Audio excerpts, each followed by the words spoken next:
नमस्कार दोस्तों, मेरे चैनल भजन रसधारा में आप सभी को दिल से स्वागत है। दोस्तों, आज हम लोग भगवान का एक भजन सुनेंगे। बड़े ही प्यारा भजन है दोस्तों, बने रहिएगा चैनल पर।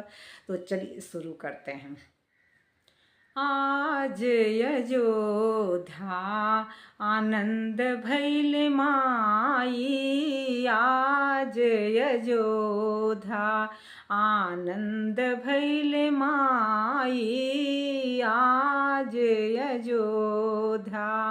अरे बन से राम लवट घर आए, अरे बन से राम लवट घर आए, अवध में बाज बधाई। अरे बन से राम लवट घर आए, अवध में बाज बधाई। मातु कुशिला रानी आरती उतारे, के कई कूप भवन छुप जाई, आज अयोध्या आनंद भैल माई, आज अयोध्या। मातु कुशिला रानी आरती उतारे, के कूप भवन छुप जाए, आज अयोध्या आनंद भैल माई, आज अयोध्या। अरे रो रो पूछे मात कुशिला, अरे रोई रोई पूछे मातु कुशिला, कह बाबू कुशलाई। अरे रोई रोई पूछे मात कुशिला, कह बाबू कुशलाई। कुशल सीता कुशल लक्ष्मण कुशल बन बनवासी, कुशल सीता कुशल लक्ष्मण कुशल बन बनवासी, आज अयोध्या आनंद भैल माई, आज अयोध्या आनंद भैल माई, आज अयोध्या।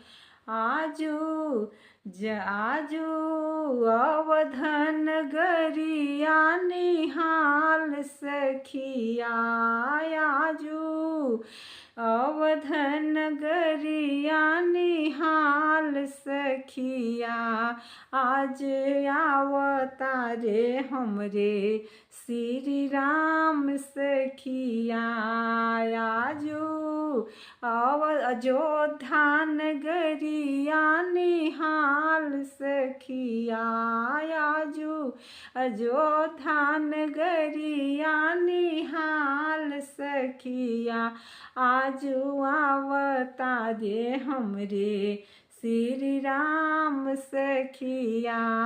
राम दर्शन के ऋषि मुनि आए, राम दर्शन के देव लोग आए, ऋषि मुनि आए हो देव लोग आए, सब मिल कर जयकार सखिया, सब मिल कर जयकार सखिया, आज अयोध्या नगरी आनिहाल सखिया, आज आवतारे हमरे श्री राम सखिया, आज आवतारे हमरे श्री राम सखिया।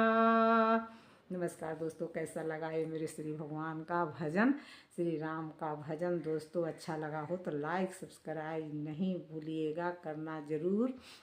दोस्तों अच्छा से अच्छा आप लोगों को भजन कीर्तन गीत सब सुनने को मिलेगा, तो शेयर करना लाइक सब्सक्राइब करना बिल्कुल मत भूलिएगा। तब के लिए नमस्कार।